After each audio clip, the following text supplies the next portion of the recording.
Evangelho segundo João, capítulo 16, para a nossa reflexão nesta noite.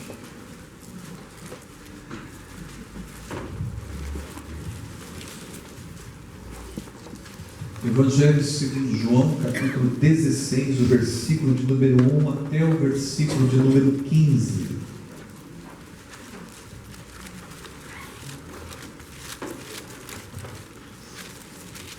Eu vou ler aqui a palavra do Senhor, que diz o seguinte: Tenho-vos dito estas coisas para que não vos escandalizeis. Eles vos expulsarão das sinagogas. Mas vem a hora em que todo o que vos matar julgará com isso tributar culto a Deus.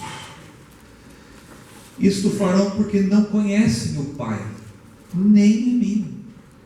Ora, estas coisas vos tenho dito para que, quando a hora chegar, vos recordeis que eu vô-las disse. Não vou-las disse desde o princípio, porque eu estava convosco. Mas agora vou para junto daquele que me enviou. E nenhum de vós me pergunta: para onde vais? Pelo contrário, porque vos tenho dito essas coisas, a tristeza encheu o vosso coração. Mas eu vos digo a verdade: convém-vos que eu vá, porque se eu não for, o Consolador não virá para vós outros. Se porém eu for, eu vou-lo enviarei. Quando ele vier, convencerá o mundo do pecado, da justiça e do juízo. Do pecado, porque não creram em mim; da justiça, porque vou para o Pai e não me vereis; e do juízo, porque o príncipe deste mundo já está julgado. Tenho ainda muito que vos dizer, mas vós não podeis suportar agora. Quando vier, porém, o Espírito da verdade, ele vos guiará a toda a verdade, porque não falará por si mesmo, mas dirá tudo o que tiver ouvido e vos anunciará as coisas que hão de vir. Ele me glorificará, porque há de receber do que é meu e eu vou-lo há de anunciar. Tudo quanto o Pai tem é meu. Por isso é que vos disse que há de receber do que é meu e vou-lo há de anunciar. Eu quero destacar aqui, versículo 8. Quando o Consolador vier, Quando ele vier, vamos lá, vamos ler comigo? Quando ele vier, convencerá o mundo do pecado, da justiça e do juízo. Eu quero falar, obviamente, sobre a missão do Consolador. Meus queridos irmãos, os capítulos aqui, tanto capítulo 14, capítulo 15, capítulo 16 da Palavra de Deus, formam um trecho em que Jesus está dialogando com os seus discípulos, em que ele está confortando e consolando as suas ovelhas, como um pastor que está colocando um óleo sobre as machucadoras daquelas ovelhas, porque o contexto fala da partida de Jesus. Eles tinham caminhado com Jesus esses 3 anos, e como a areia da ampulheta, agora o tempo estava terminando. Então Jesus falava da sua partida: eu vou para a casa do Pai. E aquilo certamente provocou uma comoção, uma tristeza muito grande no interior e no coração daqueles discípulos. Embora Jesus estivesse consolando a sua igreja ali, os seus discípulos, ele mesmo haveria de passar pelos sofrimentos. Consolando no capítulo 14, capítulo 15, capítulo 16, capítulo 17, quando chega no capítulo 18, ele vai para o Getsemane, o lugar onde ele sofreu tremendamente, sofrimento espiritual, porque o pecado do mundo estava sobre ele, e ele haveria de levá-los à cruz de Cristo. Ele diz no Getsemane: minha alma está profundamente triste, e triste até a morte. Então esse é o contexto do capítulo 16. E mesmo falando da sua partida, mesmo falando da separação que ele haveria de ter com os seus discípulos, ele diz o seguinte: porém, eu vou, mas eu enviarei para vocês o Consolador. Vocês estarão sozinhos. O Consolador estará com vocês. Ele estará do lado de vocês. Ele estará no coração de vocês. Uma belíssima palavra de Jesus também ao nosso coração. Ele diz no versículo 7: se eu não for, o Consolador não virá. Vocês não ficarão sozinhos. Eu partirei, mas o Consolador virá. E quando o Consolador veio? Em que momento o Consolador veio? Veio justamente, definitivamente, na festa de Pentecostes. Afinal de contas, o dia do Pentecostes é comemorado hoje, 50 dias depois da Páscoa. Há 50 dias atrás nós estávamos aqui comemorando a Páscoa. Quando Jesus morre, ele fica 3 dias. Sexta, sábado, domingo, primeiro dia de semana, 3 dias. Depois disso ele ficou se manifestando por 40 dias. 40 dias ele passou manifestando-se aos seus, às pessoas a quem ele quis, se apresentando de forma ressurreta. E depois ele foi e subiu aos céus, a sua ascensão. Então você tem aí por volta de 43 dias para 50, você tem uma semana. E depois da ascensão, mais 7 dias, era a festa do Pentecostes. Eles estavam reunidos 50 dias depois da Páscoa, e naquele momento o Espírito Santo foi derramado sobre eles. E foi derramado de maneira sobrenatural, um fenômeno diferente. Eles estavam reunidos como nós estamos, e muitas pessoas. E de repente um vento com um som, um ímpeto, toma todo aquele espaço, aquele lugar. E mechas de uma luminosidade, flechas de fogo sobre a cabeça das pessoas. Um fenômeno. E judeus piedosos de toda parte ali naquela festa, voltando, que vieram dos seus países ali à Terra Santa, e eles de repente ouvem no seu próprio idioma falar sobre as grandezas de Deus. Foi um fenômeno extraordinário, o derramamento do Espírito Santo. Tinha que ser daquela maneira para que as pessoas tivessem consciência, vissem e comprovassem e fossem testemunhas do derramamento do Espírito Santo, ou seja, o Consolador veio. E qual é a missão do Consolador? O versículo aqui 8 diz que quando ele vier, convencerá. E a palavra aqui pode ser tanto convencer como reprovar. Ele vai convencer o mundo, ele vai reprovar, ele vai mostrar ao mundo as coisas e as verdades de Deus. Convencer ou reprovar, mas no sentido de demonstrar a realidade e a verdade de Deus, a luz de Deus, no sentido de persuadir as pessoas a respeito do mistério de Cristo, no sentido de converter as pessoas e os seus corações sempre à luz da verdade, à luz do Evangelho da Graça. Agora, o Espírito Santo veio, o Espírito Santo desceu. No calendário religioso seria essa data. Mas qual é a missão do Espírito Santo? Qual é a missão do Consolador? E Jesus diz aqui no versículo 8: quando ele vier, convencerá o mundo do pecado. Veja o versículo 9: do pecado, porque não creram em mim. Meus queridos irmãos, uma das missões do Espírito Santo é nos convencer com relação ao pecado. Agora vocês imaginem o Espírito Santo descendo lá em Atos dos Apóstolos, no dia do Pentecostes. Judeus de toda parte, com aquele milagre em que eles ouviram as grandezas de Deus. E de repente, Pedro diz àqueles homens: vocês rejeitaram o Messias. Vocês não acreditaram que ele era o Filho de Deus.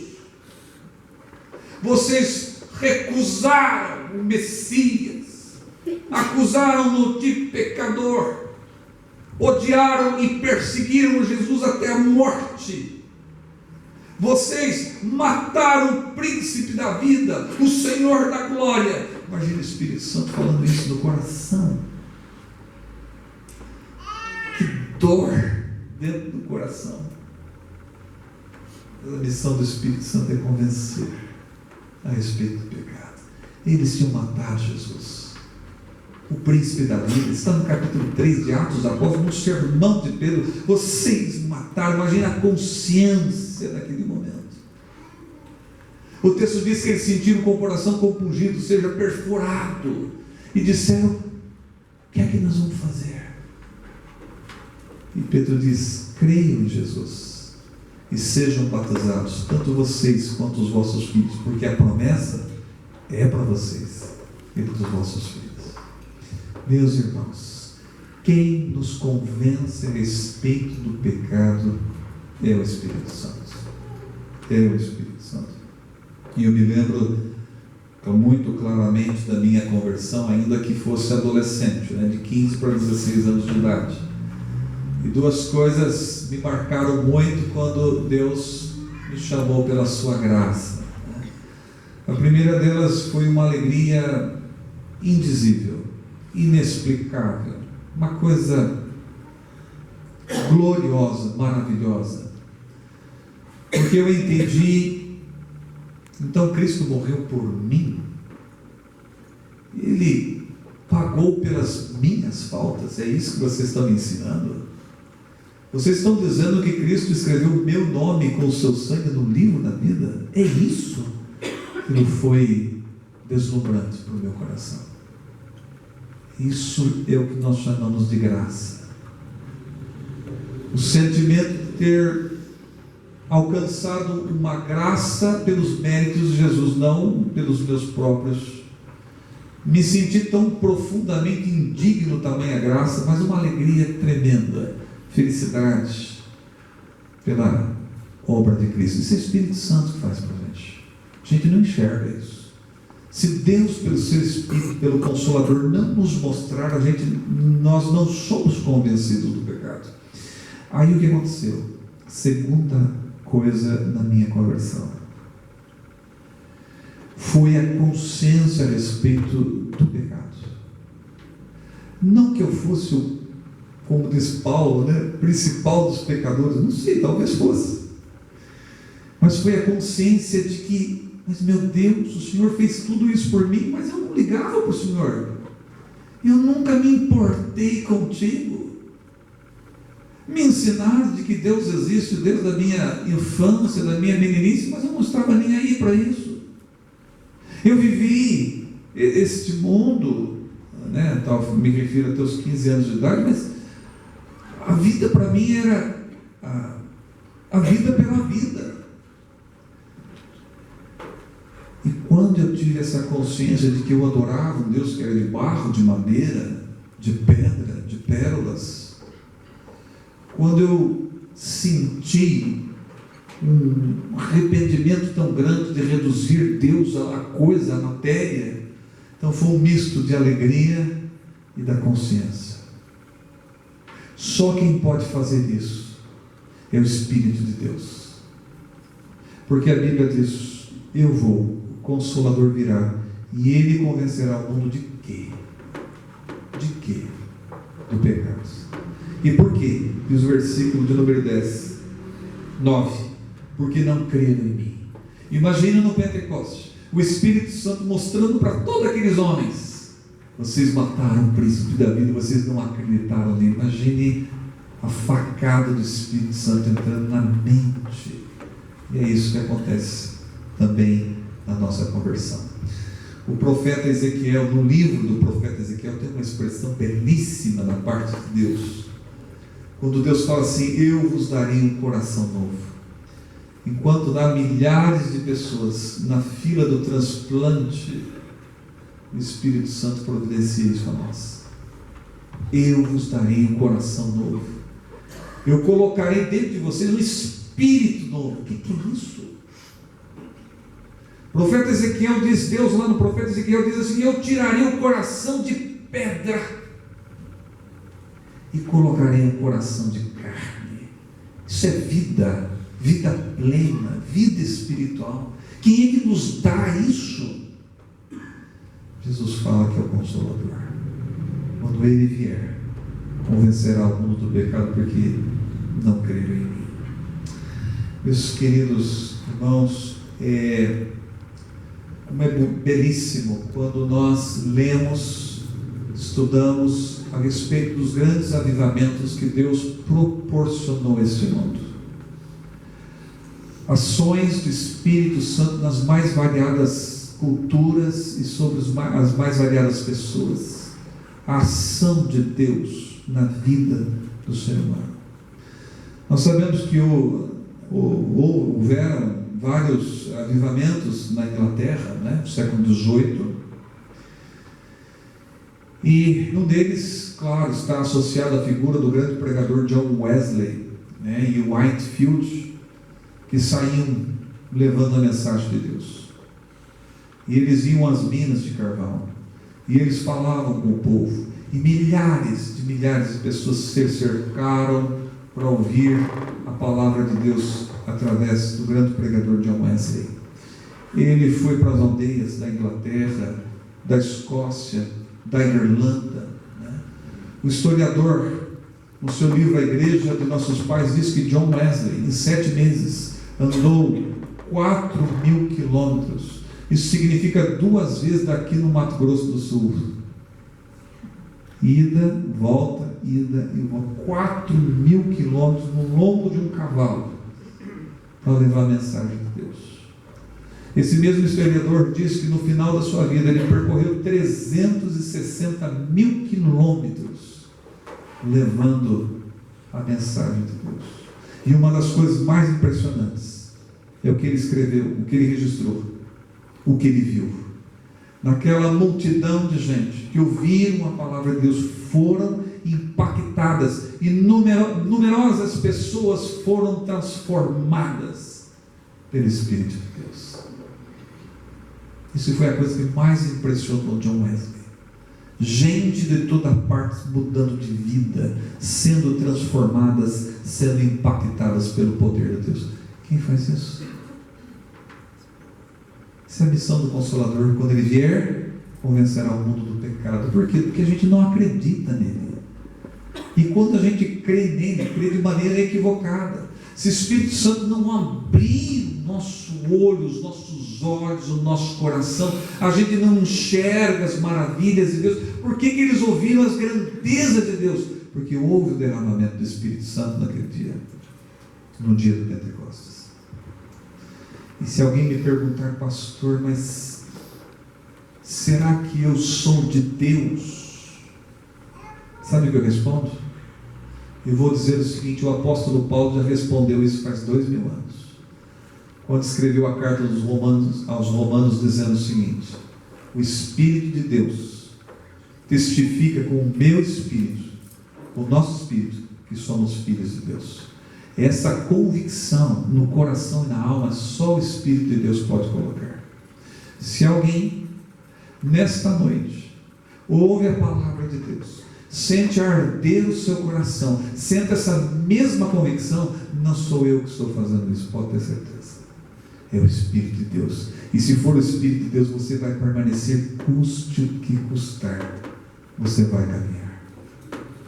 Porque é o Espírito Santo que convence o mundo do pecado. A segunda coisa que diz o texto é que na missão do Consolador também está a convencer o mundo a respeito da justiça.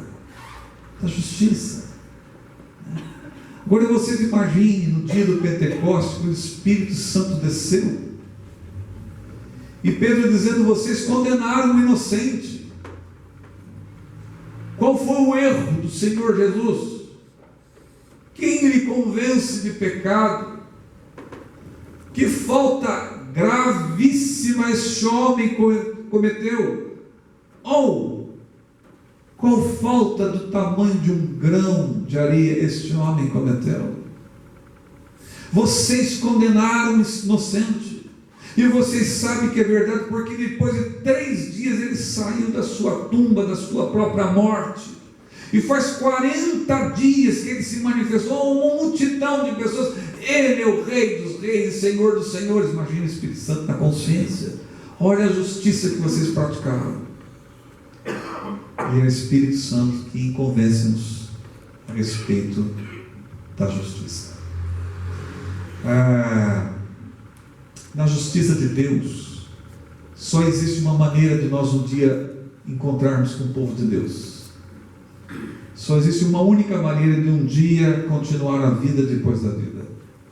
Só uma única maneira de um dia estarmos diante do trono de Jesus e viver com Ele para sempre. Chama-se justiça de Deus. Como é na justiça de Deus? Na justiça de Deus é o seguinte: você não alcança o reino dos céus por sua própria justiça. Por mais que você faça a coisa certa, jamais você alcançará a justiça de Deus. Na justiça de Deus, versículo 10 diz assim: porque eu vou para o Pai, ou seja, Cristo tinha que passar pela cruz. Na justiça de Deus, como nós não conseguimos autossalvação, toda a nossa falta, todo o nosso pecado, toda a nossa dívida foi jogada nas costas de Jesus, o Filho de Deus, o Santo de Israel. E Ele então pegou toda a nossa dívida e chegou diante do Pai e deu o seu precioso sangue, a sua vida, porque aquele que pecar morrerá. E o Pai aceita o sacrifício de Jesus por ser Ele, Jesus, perfeito, por ser Ele divino e eterno, e o seu sacrifício vale por toda a eternidade. Isso chama-se justiça de Deus, de maneira que o dia que partirmos daqui, chegarmos diante do trono de Deus, a nossa dívida vai estar assim, paga. Pensou? Chegar diante do trono de Deus com toda a nossa dívida paga. Mas como é que eu sei disso? Só o Espírito Santo pode nos convencer a respeito da justiça. Martinho Lutero teve muitas dificuldades com relação à justiça. E na verdade ele odiava essa expressão, justiça e justiça de Deus. Porque ele queria, como monge, alcançar o reino dos céus. E ele fazia de tudo para ser o melhor monge, a vida mais íntegra, mais santa. E por isso escolheu inclusive a ordem religiosa. Porque pensava, se há uma maneira de servir a Deus de maneira perfeita e correta, é sendo monge. E ele chegou a dizer que se alguém pudesse subir aos céus por ser um monge pela sua vida correta, esse alguém sou eu. E ele sentiu uma inquietação dentro do coração da alma, porque ele não se sentia que tinha feito a coisa certa. Ou se era para subir a escadaria de joelhos, ele subia. Se era para fazer um alto flagelo, ele fazia. Se era para acender vela, rezar a todos os santos, ele fez e nunca se sentiu perdoado. Até o dia que ele abriu na carta aos Romanos, sendo professor da matéria, leu no capítulo 1 de Romanos, versículo 17, quando diz: a justiça de Deus se revela no Evangelho. Aquele momento foi um impacto na sua vida, porque diz que a justiça de Deus se revela onde? No Evangelho. Diz: de fé em fé o justo viverá pela fé. Mas que fé é essa que a gente vive? Pela justiça que está no Evangelho. E qual é a justiça que está no Evangelho? Cristo pagou por nós. É por isso, essa é a justiça do Evangelho, o Evangelho da graça. Quando Lutero entendeu isso, ele escreveu em nota autobiográfica, dizendo: eu senti como se os portais do paraíso estivessem se abrindo diante de mim. Olha a sensação. Isso só o Espírito de Deus pode fazer do ser humano. Eu posso no máximo te convencer, tocar a sua mente, mas jamais a sua alma. Isso quem faz é o Espírito de Deus. E o que é mais precioso de tudo isso, Paulo, escrevendo no capítulo 8 de Romanos, diz que nenhuma condenação há para quem está em Cristo. E por quê? Porque Tudo isso foi pago pelo sacrifício de Cristo. Agora, justiça humana é terrível, porque ela é falha. Por nossa própria justiça, pelos nossos próprios méritos, a gente não alcança. A justiça do homem é falha e sempre será falha. Eu me lembro de um impacto que eu tive quando estudava sobre a Segunda Guerra Mundial. Uma frase que me chamou a atenção, que os soldados nazistas usavam nas fivelas dos seus cintos. Em alguns broches, junto com o símbolo do nazismo, inclusive no peito de várias autoridades nazistas. Uma frase em alemão curtinha, que dizia assim: Deus conosco, em alemão. Ou seja, soldado alemão dizendo: Deus está comigo. Essa frase esteve sobre os soldados, sobre os homens mais assassinos, sobre os altos oficiais do nazismo, da Segunda Guerra Mundial. Deus está comigo? Essa é a justiça?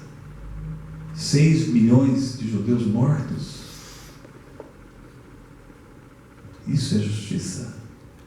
Não. Isso é injustiça. A justiça de Deus é essa, em que Cristo dá a sua vida por você e por mim, e derrama o seu sangue pela sua igreja, como está em Atos 20. Isso sim é a justiça de Deus. Agora, quem convence a gente disso? O Espírito Santo. Somente o Espírito Santo. E foi tão impressionante o impacto do Espírito Santo na história dos avivamentos, que quando John Wesley pregou aquela gente, em que milhares e centenas de pessoas sentiram o poder do Espírito Santo, uma das coisas que aconteceu na Inglaterra do século XVIII, sabe o que foi? Gente que se transformaram em pessoas solidárias, generosas, que deram a sua vida pela filantropia. Aí sim reflete a justiça de Deus. Só o Espírito Santo pode fazer isso. 3 dias antes de morrer, John Wesley escreve uma carta a um homem importante da política inglesa, dizendo: Deus tem uma obra grande para a sua vida. William Wilberforce. Este homem é um dos grandes responsáveis pela libertação dos escravos, pela abolição da escravatura. Deus tem uma grande obra para você. Quem se importa com o outro? Quem se importa com as pessoas? Espírito Santo faz a obra em nós. Isso é justiça de Deus. Somente o Espírito Santo convence o mundo do pecado e também da justiça. Por fim, versículo de número 8 diz que também, quando vier o Consolador, convencerá o mundo do pecado, da justiça e do juízo, ou seja, do julgamento. Mais uma vez, lembre-se da descida do Espírito Santo em Atos dos Apóstolos. E Pedro dizendo àquelas pessoas: vocês mataram o príncipe da vida. Sabe o que vocês fizeram? Vocês chegaram diante das autoridades judaicas, diante do governador Pôncio Pilatos, e vocês fraudaram as testemunhas. Vocês mentiram. Vocês forjaram uma mentira. E ele, Cristo, foi morto devido a uma mentira, a um falso testemunho. Pilatos, que tinha o poder para fazer alguma coisa, não fez nada, porque para ele tanto faz se Jesus vivesse ou morresse, para ele não tinha nenhuma importância. Imagine o Espírito Santo mostrando isso na mente e no coração. O Espírito Santo queimando a mente daquelas pessoas. Quem convence de que vocês fizeram esse julgamento errado é o Espírito Santo. E naquele momento, todos eles sentindo o coração compungido, dizendo: e agora o que nós vamos fazer? Pedro diz: crê em Jesus. Tu e tua casa, recebe o batismo que é para vocês, para os filhos de vocês. Façam isso. Mas a gente só faz quando o Espírito Santo nos convence do pecado, da justiça, do juízo, do julgamento. Agora imagine as pessoas que negam a Cristo. Negam Cristo. Negam. Ele nunca existiu. Ele não é ninguém. Ele não sei o quê, não sei o quê. Imagine essa pessoa vendo Cristo vindo sobre as nuvens dos céus com os seus santos e anjos. A Bíblia diz que ele virá para julgar os vivos e os mortos. No grande julgamento, no julgamento do grande trono branco, como diz o livro de Apocalipse.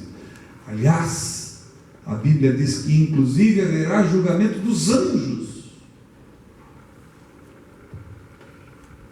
Mas quem nos convence a respeito do juízo ou do julgamento é o Espírito Santo. Só o Espírito Santo que abre a nossa mente e o nosso coração para entender as coisas de Deus. Agora, o versículo 11 diz do juízo ou do julgamento, né? Porque o príncipe deste mundo está julgado, ou seja, Satanás está julgado.